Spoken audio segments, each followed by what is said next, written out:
당신은 지금 이 순간에도 경제적 생존 게임에서 뒤처지고 있을지도 모릅니다. 믿기 힘들지만 인공지능이 만들어내는 새로운 경제 질서는 이미 승자와 패자를 가르기 시작했거든요. 그리고 가장 놀라운 사실은 이 변화의 속도가 우리 예상보다 훨씬 빠르다는 것입니다. 이제 이 경제적 대전환의 실체를 본격적으로 파헤쳐 보겠습니다. 많은 전문가들이 묻고 있습니다. 왜 어떤 국가들은 AI 혁명으로 더욱 풍요로워지는데 다른 국가들은 경제적 절벽 끝에 몰리게 되는 걸까요? 필리핀의 상황을 들여다보면 충격적인 현실이 드러납니다. 이 나라는 지난 30년간 콜센터, 데이터 처리, 고객 지원 서비스를 중심으로 한 아웃소싱 산업으로 경제 성장을 이뤄왔습니다. 하지만 국제통화기금의 분석에 따르면 이런 업무의 89%가 AI, 자동화의 직접적인 위험에 노출되어 있다고 합니다. 100만 명이 넘는 사람들의 생계가 몇 년 안에 사라질 수 있다는 것이죠. 방글라데시 역시 비슷한 딜레마에 직면해 있습니다. 8만 명이 넘는 직원들이 고객 상담, 문서 작업, 정보 입력 업무에 종사하고 있는데 이런 반복적인 작업들이 바로 대화형 AI가 가장 효과적으로 대체할 수 있는 영역이거든요. 기업들 입장에서는 선택의 여지가 없습니다.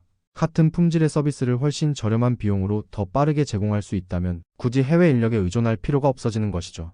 부유한 국가들로 업무가 다시 돌아가기 시작하고 있거든요.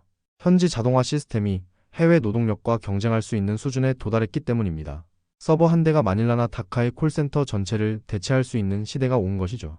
이런 현상은 신흥국가들이 수십 년간 구축해온 성장 모델을 근본적으로 뒤흔들고 있습니다. 저렴한 인건비를 바탕으로 한 경쟁 우위가 더 이상 통하지 않게 된 것이거든요. 반면 선진국들은 AI 기반 생산성 증대로 상당한 이익을 보고 있습니다. 경제정책연구기관의 전망에 따르면 미국은 향후 10년간 AI로 인한 생산성 향상으로 GDP가 5.4% 증가할 것으로 예상됩니다. 영국, 독일, 한국도 비슷한 수준의 성장을 기대하고 있죠. 하지만 저소득 국가들의 전망치는 2.7에서 3.5%에 불과합니다. 이런 불균형이 생기는 근본적인 이유는 AI 기술의 특성 때문입니다. 고도의 AI 시스템을 개발하고 운영하려면 첨단 교육 시스템, 안정적인 인프라, 최신 기술에 대한 접근성이 필요하거든요. 이런 자원들은 압도적으로 부유한 국가들에 집중되어 있습니다. 더 심각한 문제는 인재 유출 현상입니다. 개발도상국에서 AI 관련 기술을 습득한 우수한 인력들이 샌프란시스코, 런던, 베를린 같은 글로벌 기술 허브로 이주하고 있거든요. 이로 인해 가난한 나라들은 스타트업 생태계도 위축되고 교육과 연구 역량도 약화되면서 글로벌 AI 경쟁에서 더욱 뒤처지게 됩니다. 하지만 AI가 만드는 격차는 국가 간에만 나타나는 것이 아닙니다. 같은 국가 안에서도 극명한 분열이 일어나고 있거든요. 과거의 기술 혁신과 AI의 가장 큰 차이점은 자본의 성격에 있습니다. 예전에는 대부분의 새로운 기술이 인간 노동자의 생산성을 높여주는 보완제 역할을 했습니다. 복합 수확기를 예로 들어보죠. 이 기계가 등장하기 전에는 한 밭을 수확하려면 20명이 며칠간 작업해야 했습니다. 하지만 수확기 도입 후에는 한 사람이 훨씬 짧은 시간에 같은 일을 마칠 수 있게 되었죠. 고도로 숙련된 전문직에서는 AI가 여전히 이런 보완제 역할을 하고 있습니다. AI를 활용해서 보고서를 분석하고 이상 징후를 찾아내는 금융 분석가는 더 빠르게 통찰을 얻고 전략적 사고에 더 많은 시간을 투자할 수 있거든요. 진단에 AI를 사용하는 의사는 환자 치료에 더 집중할 수 있고요. 그런데 문제는 더 일상적이고 절차적인 업무들입니다. 이런 영역에서 AI는 대체제로 작동하거든요. 인간의 능력을 향상시키는 것이 아니라 완전히 교체해버리는 것이죠. AI 챗봇은 고객 서비스 담당자의 업무 속도를 높여주지 않습니다. 아예 그 사람을 필요 없게 만들어버리죠. 자본이 더욱 능력을 갖추게 될수록 실제 기능을 수행하는 데 필요한 인간의 노동은 줄어들게 됩니다. 그리고 AI 경제에서는 자본 소유권이 현대 역사상 그 어느 때보다도 집중되어 있거든요. 인공지능 분야의 주요 혁신들은 대부분 미국과 중국의 소수 엘리트 기업들에서 나오고 있습니다. 미국은 2017년 이후 135개 대규모 AI 시스템을 개발했고 중국이 110개로 뒤를 따르고 있지만 격차는 계속 벌어지고 있습니다. 영국은 25개, 프랑스는 24개에 불과하죠. 이런 혁신을 주도하는 기업들은 데이터 네트워크 효과라는 강력한 메커니즘 덕분에 기하급수적 성장을 경험하고 있습니다. 더 많은 데이터를 확보할수록 AI 모델의 성능이 향상되고 모델이 좋아질수록 더 많은 사용자를 끌어들일 수 있으며 사용자가 많아질수록 더 많은 데이터가 생성되는 선순환 구조가 만들어지는 것이죠. 프라이스워터하우스쿠퍼스는 AI가 2030년까지 글로벌 GDP에 15조 7천억 달러를 추가할 것으로 추산했는데 그 부의 70%가 미국과 중국 두 나라에 집중될 것으로 예상된다고 발표했습니다. 2024년 한 해에만 1,100개가 넘는 미국 AI 기업들이 대규모 투자를 받았는데 이는 유럽 전체를 합친 것보다 2배 이상 많은 수치입니다. 소프트웨어뿐만 아니라 하드웨어 측면에서도 집중 현상이 나타나고 있습니다. AI를 구동하는 물리적 기계인 CPU와 GPU는 대부분 5개국에서만 설계되고 제조됩니다. 해당 하드웨어의 90% 이상이 미국, 대만, 중국, 한국, 일본에서 생산되고 있거든요. 이것이 자본으로서 AI의 현실입니다. 이미 자산을 보유한 사람들에게는 주로 이익이 되지만 자산을 갖지 못한 사람들에게는 대체 효과를 가져다 줍니다. AI를 생산성 증대 도구로 활용할 수 있는 사람일수록 시장에서의 경제적 가치가 커지지만 일상적인 업무를 하는 근로자들의 미래는 훨씬 어둡게 보입니다. 최근 조사에 따르면 미국인의 3분의 1 가까이가 자동화로 인해 일자리를 잃을까봐 상당한 걱정을 하고 있다고 답했습니다. 이는 우리가 추측하는 가상의 시나리오가 아닙니다. 우리는 이전에도 비슷한 혼란을 목격했거든요. 1980년대와 1990년대의 산업 자동화와 대규모 아웃소싱이 급증하면서 제조업이 큰 타격을 입었습니다. 미국에서만 1980년부터 2010년 사이에 700만 개가 넘는 공장 일자리가 사라졌고 그 대부분은 다시 돌아오지 않았습니다. 중서부 지역이 이런 경제적 변화에 가장 큰 피해를 입었습니다. 디트로이트, 클리블랜드, 영스타운 같은 도시들은 한때 철강, 자동차, 섬유 분야에서 높은 임금의 일자리들이 풍부했지만 로봇 용접공, 컴퓨터 제어 조립 라인, 그리고 해외의 저렴한 노동력이 등장하면서 상황이 바뀌었습니다. 갑작스럽게 중산층의 안정적인 일자리들이 사라지고 공장들이 문을 닫고 실업률이 급등했으며 지역 경제 전체가 무너지기 시작했습니다. 그 결과는 단순한 실직을 훨씬 넘어섰거든요.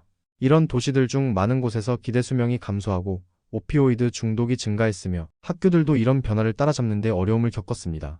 결국 다시 생겨난 일자리들은 대개 임금이 낮았고 이전의 지역사회 전체를 지탱했던 안정성이나 혜택을 제공하지 못했습니다.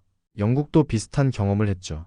영국 북부와 스코틀랜드의 석탄 채굴, 조선, 철강 공장들이 자동화와 민영화로 인해 사라졌습니다. 교훈은 분명합니다. 장기적으로는 상황이 개선될 수 있지만 기술적 변화의 단기적 충격은 파괴적일 수 있으며 불평등이 경제에 뿌리내리면 이를 되돌리기가 극도로 어렵다는 것입니다. 그렇다면 우리는 이 다가오는 도전에 대해 실제로 무엇을 할 수 있을까요? 이 시점에서 AI가 이미 세계 경제를 변화시키고 있다는 것은 명백하지만 AI가 기존 불평등을 심화시킬지 아니면 이를 해결하는 데 도움이 될지는 앞으로 몇 년간 국가들과 개인들이 취하는 행동에 달려 있습니다. 좋은 소식은 앞으로 무슨 일이 일어날지 이미 볼 수 있다는 것입니다. 필리핀과 방글라데시 같은 저소득 국가들에서는 AI의 최전선 효과들이 실시간으로 나타나고 있거든요. 이런 경제 상황들을 관찰하면 어떤 일자리가 먼저 사라지는지 위험이 가장 큰 곳이 어디인지 알 수 있습니다. 예를 들어 필리핀 정부는 2028년까지 100만 명이 넘는 근로자들을 재교육한다는 목표로 국가 AI 전략을 시작했습니다. 한편 방글라데시는 AI 인재 개발 교육 시스템, 현대화 기술 스타트업 지원에 초점을 맞춘 정책 프레임워크 초안을 발표했거든요.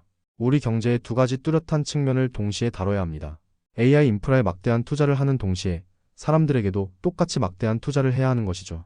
여기에는 컴퓨터 과학에 대한 교육적 투자가 포함되지만 AI가 자동화하기 어려운 기술들도 포함됩니다. 비판적 사고, 복잡한 문제 해결, 효과적인 의사소통, 창의적 의사결정 같은 능력들 말이죠. 최근 미국에서 1200만 개의 구인 공고를 분석한 결과 AI 도입으로 인해 일자리가 완전히 사라지는 것보다 이런 인간 고유의 기술들에 대한 수요가 훨씬 더 자주 증가하는 것으로 나타났습니다. 접근 가능한 디지털 경제를 구축하는 것도 마찬가지로 중요합니다. 현재 전 세계적으로 약 26억 명의 사람들이 여전히 인터넷에 접속하지 못하고 있기 때문입니다. 이런 기본적인 연결성이 없다면 새로운 AI 경제에서 경쟁하거나 참여할 기회조차 없는 것이죠. 세계은행은 광대역 접근성이 10% 증가할 때마다 개발도상국의 GDP 성장률이 최대 1.4%까지 증가할 것으로 추산하고 있습니다. 여기에는 AI 기능이 제공할 수 있는 추가적인 이점들은 포함되지 않았거든요. 사회적 안전망 역시 핵심적입니다. 이런 제도들은 실직한 근로자들이 적응하고 재교육을 받고 유리한 위치에서 노동시장에 재진입하는 데 필요한 시간과 자원을 제공하는 경제적 완충장치 역할을 하거든요. 하지만 AI로 인해 기업들은 성장하지만 근로자들은 소득을 잃게 되면 경제는 쇠퇴하기 시작합니다. 생산성은 증가하지만 소비는 감소하게 되죠. 혁신은 계속되지만 불평등은 커지고 전반적인 경제 성장에 심각한 걸림돌이 됩니다. AI가 기업 이익뿐만 아니라 전반적인 생산성을 향상시키길 원한다면 AI가 창출하는 가치를 설계하고 공유하는 방식을 제고해야 합니다. 여기에는 누가 AI를 구축하고 누가 개발과 배포를 관리하며 궁극적으로 AI가 창출하는 막대한 생산성 향상의 혜택을 누가 누릴 것인가에 대한 근본적인 질문들이 포함됩니다. 결론적으로 AI 혁명은 이미 시작되었고 되돌릴 수 없는 변화를 만들어내고 있습니다. 문제는 이 변화가 더 공정하고 포용적인 방향으로 갈 것인지 아니면 기존의 불평등을 더욱 심화시킬 것인지입니다. 그 답은 지금 우리가 내리는 선택들에 달려 있습니다. 오늘 우리는 AI가 만들어가고 있는 새로운 경제 질서의 민낯을 살펴봤습니다. 필리핀과 방글라데시의 콜센터 직원들부터 미국 러스트벨트의 제조업, 노동자들까지 기술 혁명의 물결은 누군가에게는 기회를, 누군가에게는 위기를 가져다 주고 있습니다. 하지만 기억하세요. 이 변화의 방향은 아직 결정되지 않았습니다. 지금 우리가 내리는 선택들이 AI 경제가 더 공정한 미래를 만들 것인지 아니면 불평등을 심화시킬 것인지를 결정하게 될 것입니다. 여러분은 어떻게 생각하시나요? AI 경제 시대, 여러분 자신은 어떻게 준비하고 계신가요? 그리고 우리 사회는 이 변화에 어떻게 대응해야 할까요? 댓글로 여러분의 생각을 들려주세요.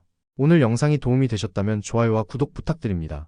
구독과 알림 설정은 침묵의 분석가가 다음 영상을 준비하는 데 큰 힘이 됩니다. 다음에도 더 깊이 있는 분석으로 찾아뵙겠습니다. 침묵의 분석가였습니다. 감사합니다.